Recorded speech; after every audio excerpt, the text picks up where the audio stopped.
Niining panahon nga ang putling ebanghelyo gihagis sa mga hiwi nga pagtulunan.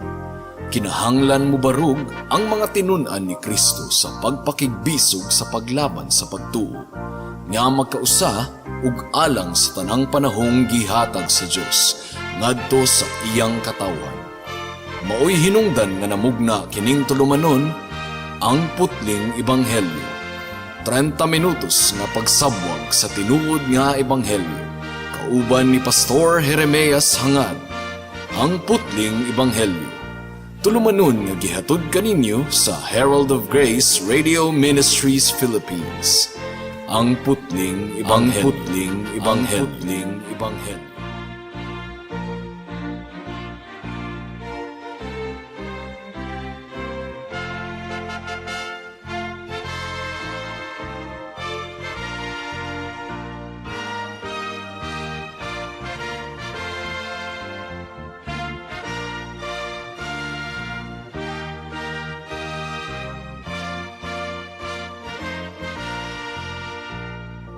Alang sa pagpamalandong sa pulong sa Dios ning takda sa kahaponon, atong pag-aablihon ang atong Biblia sa Marcos kapitulo 7, bersikulo 24 hangtod sa 30. Apan sa dili pa akong gipaabot ang akong pagpanimbaya sa akong lolo nga si Isabelo Lauri Sr., 93 years old, nga naminaw karon og belated happy birthday sa akong igsuon nga si Dulce ni adtong Mayo 5. Mark chapter 7 verse 24 to 30 ang giingon diri. Unya mibiya si Jesus ug miadto sa kayutaan duol sa syudad sa Tiro. Mipuyo siya sa usa ka balay ug dili siya buot nga may mahibalo niini, apan wala gayod siya makatago. Dahil usa ka inahan nga may anak nga babayi nga giyawaan. Sa pagkabalita niya mahitungod kang Jesus, miadto dayon siya kaniya ug mihapa sa iyang tiilan. Ang maong babayi usa ka langyaw nga didto matawo sa Phoenicia. Sa Syria, gihangyo niya si Jesus sa paghingilin sa yawa gikan sa iyang anak. Apan si Jesus mitubag, kinahanglan nga unahon pagpakaon ang mga anak. Dili maayo nga kuhaon ang pagkaon sa mga anak ug ipakaon sa mga iro. Mitubag ang babayi, apan sir, bisan gani ang mga iro diha ilalom sa lamisa makakaon man sa mumho sa kabataan. Ug miingon si Jesus kaniya, tungod sa imong gisulti, makapauli ka na, ang yawa migula na gikan sa imong anak. Busa mipauli ang babayi sa ila ug iyang nakita ang iyang anak nga naghigda, wala na diha kaniya ang yawa. May the Lord bless the reading and exhortation of His Word today.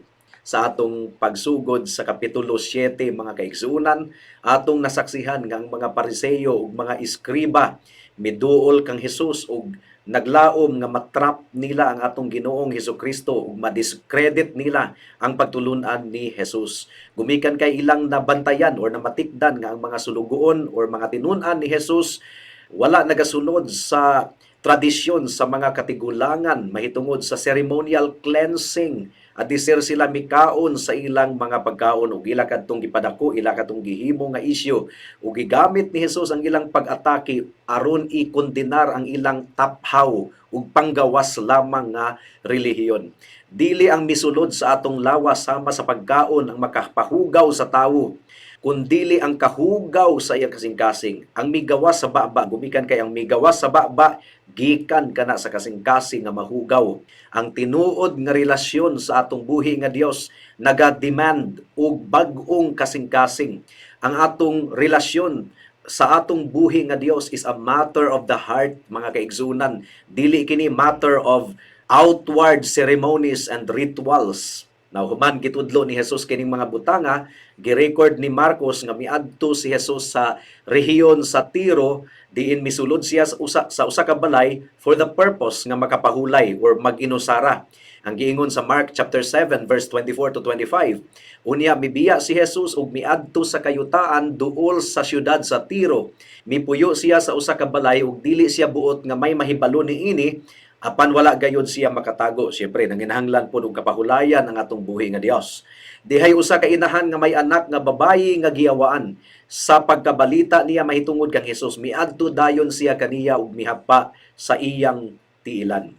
So kini nga eksena, mga kaigsuunan, naghisgot mahitungod sa usa ka babayi nga kanainanhon Canaanite woman nga miduol kang Hesus og nangaliyupo alang sa iyang anak nga babayi nga giyawaan. Actually gi-record po ni Matthew. Ug ang giingon ni Matthew kanunay siyang nagasinggit, nangaliyupo, nagahilak, "Have mercy on me, O Lord, Son of David. My daughter is cruelly demon-possessed." Mukini gibalik-balik og sulti sa babayi, sumala sa na-record ni Matthew. Ang mga disipulo ni Jesus mi-complain, mireklamo kang Jesus gumikan sa kabanha sa maong babayi ug ilang gipangayo nga papaulion ni Jesus kadtong maong babayi.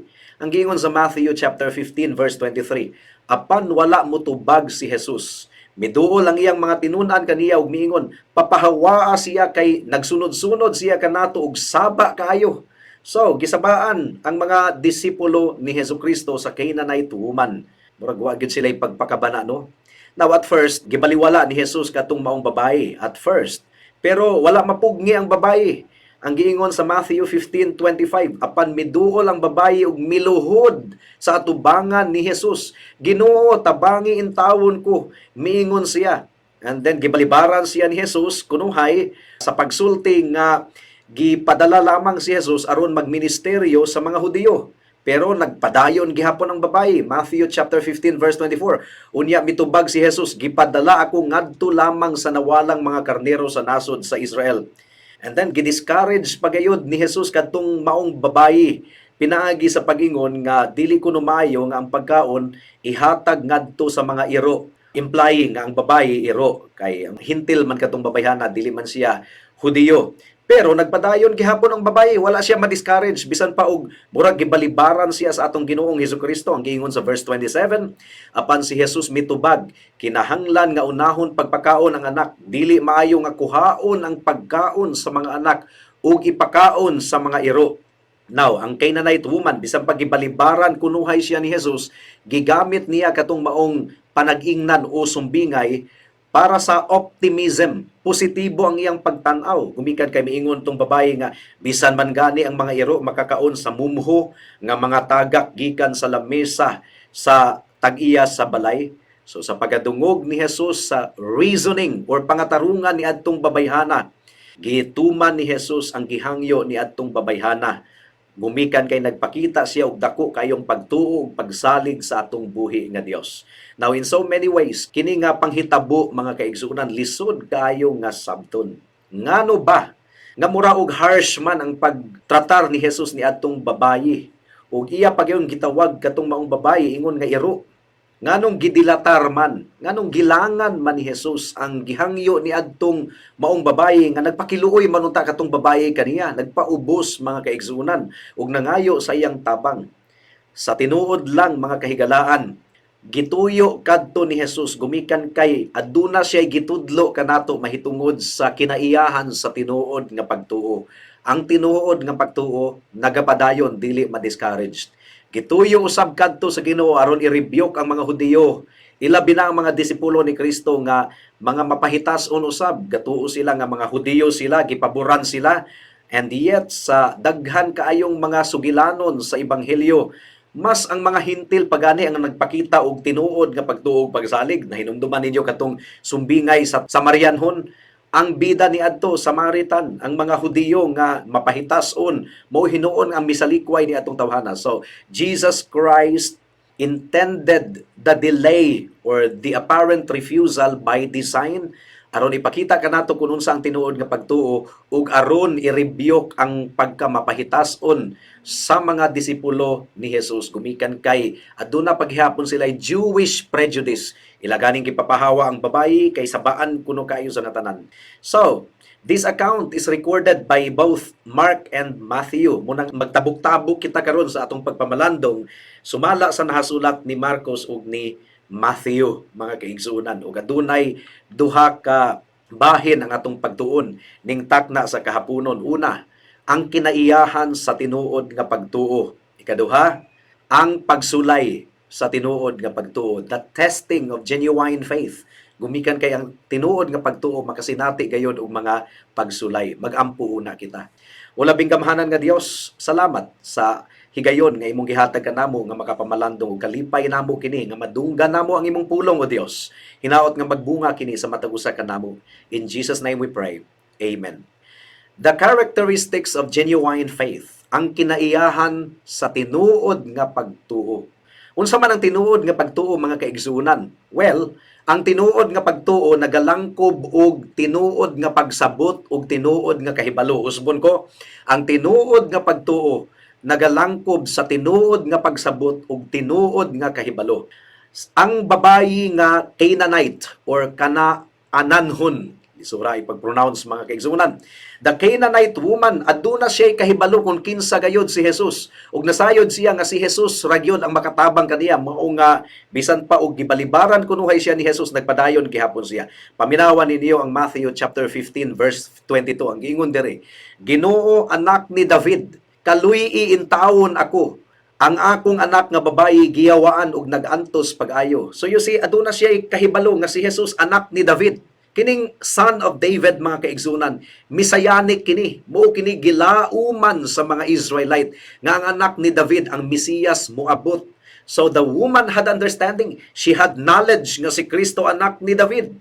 Og iyang gitawag si Kristo nga Dios, Ginoo, Dios mga kaigsunan, the Messiah. Confident ang maong babayi nga si Jesus mao ang gisaad nga binhi nga magaluwas sa iyang mga katawhan. O bisan pag katong babayhana dili Hudiyo, hintil katong babayhana, pero iyang gikuptan kadtong saad mga kaigsunan. Aduna siya dakong pagtuo, ug ang iyang pagtuo dili tuo-tuo lamang, kundi nagbase ang iyang pagtuo sa tinuod nga kahibalo. Tinuod nga kahibalo sa Biblia. So bisan pa og hintil siya, duna siya kahibalo mahitungod sa pulong sa atong buhi nga Dios. Ang ikaduhang kinaiyahan sa tinuod nga pagtuo, kini mainiton.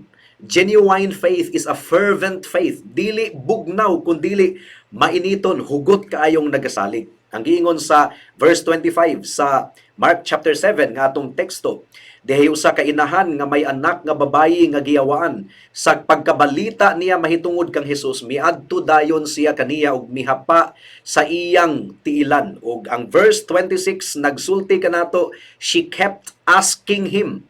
Nagpadayon siya or kanunay siyang nangaliyupo. Wala siya tubagan ni Jesus, murag gibaliwala siya kunuhay, but she kept asking him, mga kaigsuunan. Sumala sa nahisulat ni Matthew, giingon didto, she cried out. Misinggit siya, nagpakiluoy. Verse 22, Matthew 15, usa ka babayi nga taga Kanaan nga nagpuyo niadtong dapita ang miduol kaniya ug nagpakiluoy. It literally means to scream. Kaning nagpakiluoy gayod. Ang tinuod nga pagtuo mga kaigsunan, dili gayod bugnaw nga pagtuo. Pamalandungi kini mga kahigalaan. Ang tinuod nga pagtuo dili bugnaw nga pagtuo. Ang tinuod nga pagtuo adunay kainit ug adunay kadasig sa atong Ginoong Hesukristo, sa iyang gingharian ug sa iyang mga katawhan. Makasinati kita og kabugnaw, sometimes gumikan kay si Satanas nagapanglihok aron pagtintal kanato, pero ang tinuod nga pagtuo mobarog gayod gikan sa pagkahagba mga kaigsuunan. Ikatulo nga kinaiyahan sa tinuod nga pagtuo. Ang tinuod nga pagtuo, confident, adunay pagsalig ug pagbarog sa saad sa atong buhi nga Dios. Ang saad mahitungod kang Kristo gihatag sa Dios ngadto sa mga Hudiyo una. Gitaniyag sa Dios ang Mesiya ngadto sa mga Hudiyo una, but then it was also offered to the Gentiles. Mo gani nga miabot diri sa atong nasod sa Pilipinas. Ang giingon sa Matthew chapter 10 verse 5 to 7, ang giingon diri, gidala ni Jesus kining napulog duha ka apostoles uban niining mga pahimangno. Ayaw kamo pag-adto sa kayutaan sa mga dili Hudiyo ug sa bisan unsang lungsod sa Samaria. Adtua hinuon ninyo ang nangawala nga mga karniro sa nasod sa Israel. Lakaw kamo og isangyaw nga nagsugod na ang paghari sa Dios. So giuna ni Jesus ang mga katawhan sa Israel. At isir ang mga hintil, sama ka nato. John chapter 1 verse 11 to 13.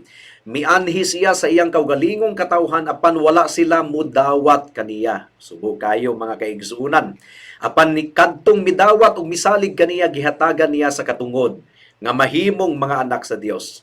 Nahimo silang mga anak sa Dios dili sa tawhanong paagi o pagbuot. Ang Dios mismo mao ang naghimo kanilang iyang mga anak. Buhat Kapitulo 13, versikulo 46. Apan midugang hinuon ang kaisog ni Pablo ug ni Bernabe ug miingon sila, kinahanglan nga kamuunta ang unang suginlan sa pulong sa Dios. Apan kay gisalikway maninyo kini ug naghukom kamo sa inyong kaugalingon nga dili takos sa kinabuhing dayon, biyaan kamo namo ug mangadto kami sa mga dili Hudiyo. So you see, unang gitanyag ang ebanghelyo sa mga Hudiyo, apan sila mibalibad ug mao kadto hinungdan nganong gitanyag sa mga Gentiles. Pero kung atong basahon ang Old Testament, ang giingon sa Ginoo kang Abraham, through your seed the whole nations of the earth will be blessed. So worldwide na gyud ang scope sa ebanghelyo, gitagna na kini. Nahitabo lang gyud nga sa programa sa Dios una ang mga Hudiyo. So pagkahuman na observe ni Jesus ang dakong pagtuo sa Gentile centurion. Remember the Gentile centurion? Matthew chapter 8 verse 10 to 12. Gideklarar ni Jesus, natingala si Jesus sa iyang pagkabati niini ug miingon siya sa mga tawo nga mikuyog kaniya, sultihan ko kamo nga bisan dinhi sa Israel wala pa ako'y nakitang tawo nga adunay pagtuo nga sama kadako niini. Hinumdumi kini, daghan ang mga bot gikan sa sidlakan ug sa kasadpan ug makigsalo kang Abraham, kang Isaac ug kang Jacob didto sa gingharian sa langit. Apan sila nga maoy untay makaambit diha sa gingharian, itambog hinuon ngadto sa kangitngitan, diin maghilak sila ug magkagot ang ilang mga ngipon. Wala kini masabti sa mga nagpaminaw ni Jesus, giprophesy na ni Jesus nga moabot gayud ang takna nga ang mga Hudiyo ug Hintil magkahiusa sa usa ka lamesa kauban ni Abraham, Isaac, and Jacob. Sumbingay kini mga kaigsunan.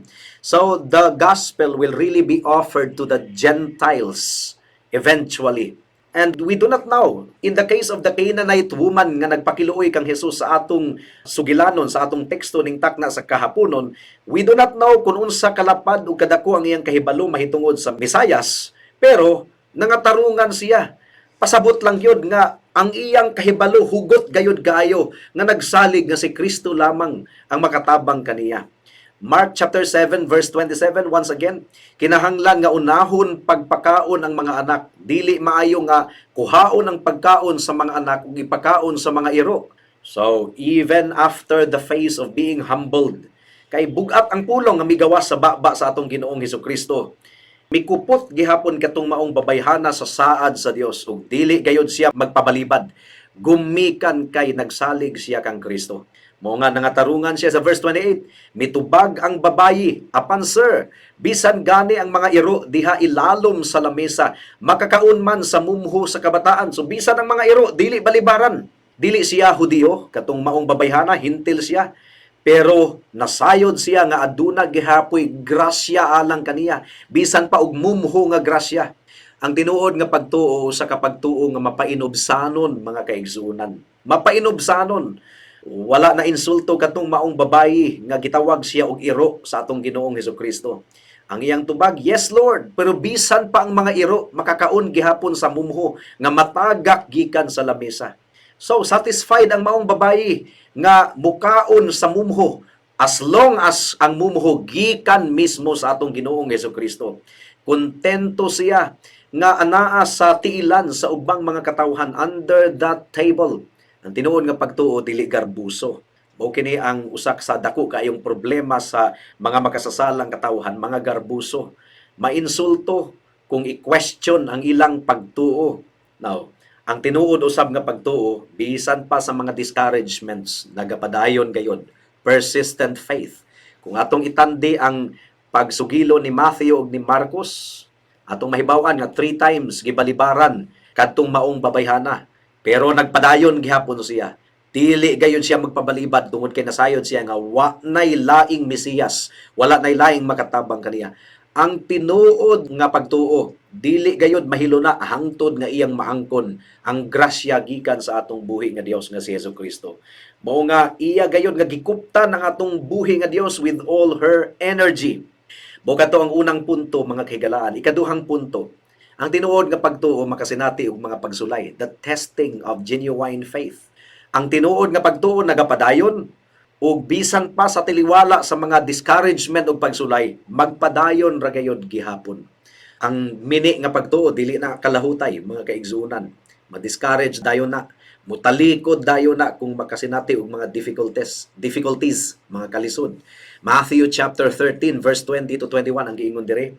Ang binhi nga nahulog sa yutang batuon sama sa mga tawo nga malipayong midawat sa mensahe sa pagkadungog nila niini. Apan wala kini makagamot diha kanila busa dili sila mulahutay. Sa pag-abot sa mga kalisdanan ug mga paglutos tungod sa mensahe, mubiya dayon sila. Ako nahinumduman tong babae nga miingon, Pastor, kung dunag gyud ko'y cancer, dili na gyud ko musimba. Oh, as if ang mga dili magtotoo dili magka-cancer. Oh, so murag iyang gibaharan ang atong buhi nga Dios. Dili ingon ana ang tinuod nga pagtuo. Ang tinuod nga pagtuo bisan pag dunay cancer, bisan pag dunay kidney failure, magpadayon gihapon sa pagsalig sa atong buhi nga Dios, gumikat kay mawala man ang atong kinabuhi niining kalibutan na pagkahuman sa atong kinabuhi kung anaa kita kang Kristo aduna kitay kinabuhing walay katapusan. Ang tinuod nga pagtuo mosamot hinuon og kalig-on taliwala sa mga kalisod ug pagsulay sa kinabuhi. Unang Pedro kapitulo 1 bersikulo 6 hangtod sa 7. Ang giingon dire, busa angay ninyo kining ikalipay bisan tuod ug sa pagkakaron kinahanglan tingali nga magantos kamo sa mubong panahon tungod sa daghang mga pagsulay kaninyo. Ang tuyo niini mao ang pagsulay kung tinuod bagayod ang inyong pagtuo kay bisan gani ang bulawan nga lumalabay lamang sulayan man pinaagi sa kalayo. Ang inyong pagtuo nga bililhon pa kay sa bulawan sulayan gayod usab. Nabati ninyo kini mga kahigalaan. Tungod niini madawat ninyo ang mga pagdayig himaya og dungog sa adlaw nga ipadayag na si Hesukristo. So ang tinuod nga pagtuo makasinati gayod og mga pagsulay. Ang mga pagdilatar sa tubag sa atong mga pagampo, gidelay sa Ginoo, gituyo kana sa Ginoo aron malig-on ang atong pagtuo. Tungod kay dili ta niya spoiled ang mga anak magani kung mga ayo dili man ta mohatag dayon kay basin og mas spoiled sila. So ingon usab niini sa atong buhi nga Dios, ang pagdelay sa katubagan sa atong pagampo gituyo kana sa Ginoo aron kita mo duol kaniya nga hugot pagayod kaayo, muyango-ngo kaniya mga kaigsuonan. That is the word that I was looking for in my mind. Matthew chapter 15 verse 22 to 23. Ginoo, anak ni David kaluhiin taon ako, ang akong anak nga babayi giyawaan og nagantos pag-ayo.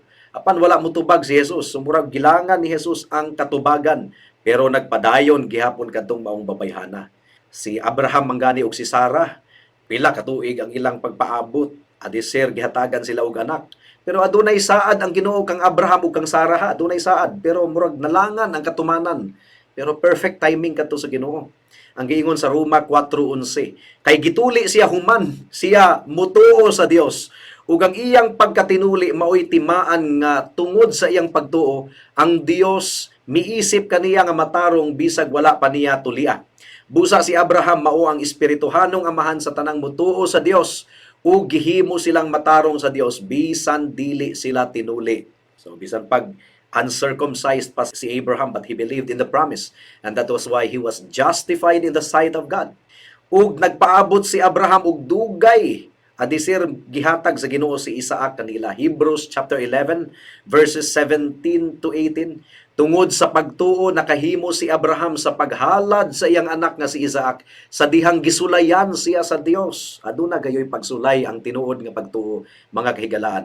Si Abraham mao ang gisaaran sa Dios apan andam siya paghalad sa iyang bugtong anak. Ingon nga halad sinunog. Giingnan siya sa Dios. Pinaagi kang Isaac makabaton kag mga kaliwat. So bisan pa og gisulayan ang iyang pagtuo gumikan kay adunay saad ang Dios nga gibarugan ni Abraham.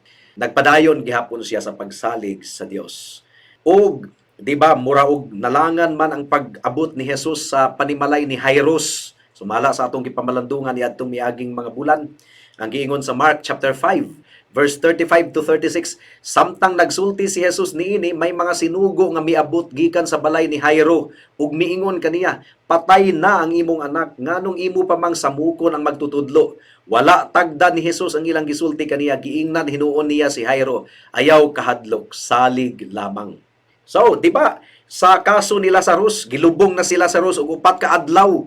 Wala pagihapon miabot si Jesus. Pero nakahibalo na si Jesus nga nagsakit si Lazaro ug hapit nang mamatay pero gituyo gayud ni Jesus ang pagdilatar sa iyang pag-abot. Ang giingon sa John chapter 11 verse 6, sa pagkabalita niya nga nasakit si Lazaro, nagpabilin usa siya duha pa ka adlaw niadtong dapita. So iyang gidelay. John chapter 11 verse 21, si Maria miingon kang Jesus, kung dinhi ka pa lamang Ginoo, dili unta mamatay ang akong igsuon. Now sometimes ang paglangan sa Ginoo sa pagtubag sa atong pagampo, wala magpasabot nga wala niya mabati ang atong pangaliyopo. No. Kining babayi sa atong teksto, she was a woman of great faith. Bisan pa og gilangan ni Jesus ang pagtubag sa iyang hangyo, bisan pagmura gibalibaran siya sa atong Ginoong Hesus, gisulayan ang iyang pagtuo. James chapter 5 verse 16. Ang giingon dire, ang pagampo sa tawo nga matarong dakog kahimuan. Sometimes the delay of God makes us more fervent in our prayers. Magpadayon gihapon kita sa kainit sa atong pagampo. Ang atong buhi nga Dios iya man gyud kitang ipaubos aron dili kita mahimong magmapagarbuhon. So kining mga delays to the answer of our prayers, mga pagsulay, these are meant to make us humble and to even depend on our God. 2 Corinthians chapter 12 verse 7. Apan aron dili ako magpamahitason tungod sa katingalahan kaayong mga butang nga akong nakita, gihatagan akong tunok sa unod nga gigamit ni Satanas sa paghasol kanako aron dili ako makapagarbo. So kining mga trials and testings of our faith gituyo kana sa Dios aron kita mahimong mapainobsanon. Ang tawo nga relihiyoso lamang dili gayud kana makalahutay sa mga pagsulay. Mutalikod dayon kana sa Ginoo. Gumikan kay dili man tinuod ang iyang pagtuo, pero ang tinuod nga pagtuo mulahutay gayud. Bisan pag masinatian niya ang mga kalisod.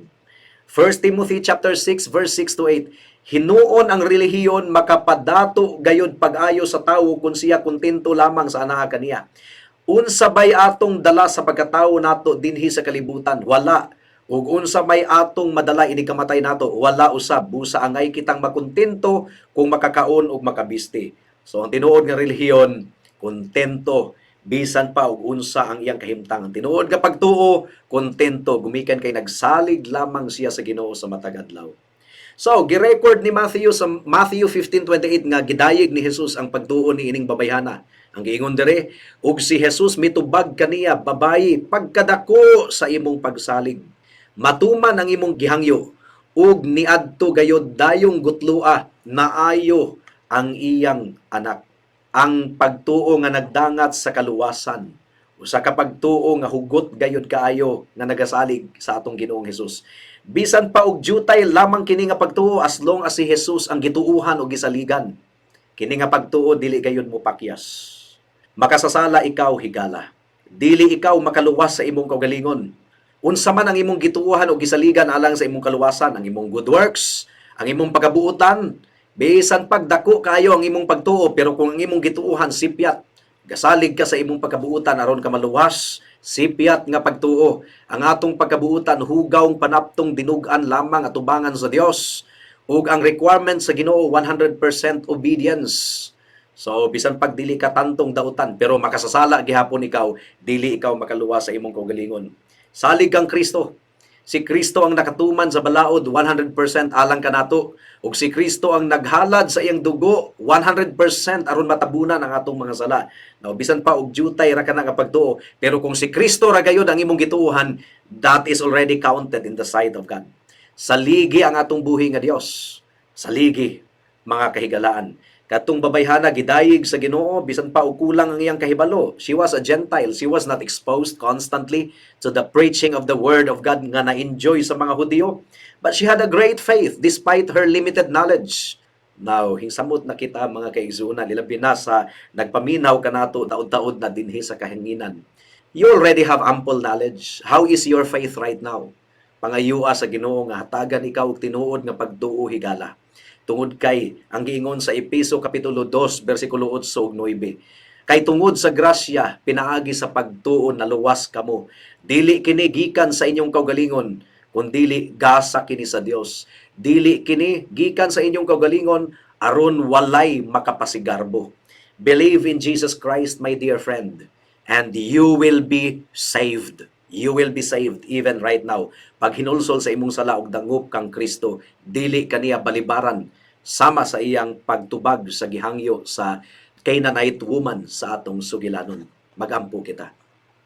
Salamat o Dios sa mensahe ning takna sa kahaponon ug among gipangayo ang bunga niini. Hinaot o Dios nga nakigistorya ang imong pulong sa mga katawhan karon.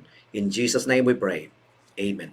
Alang sa dugang nga mga pangutana, mahimong mo text kang Pastor Jeremias hangad sa 0935 744 3030.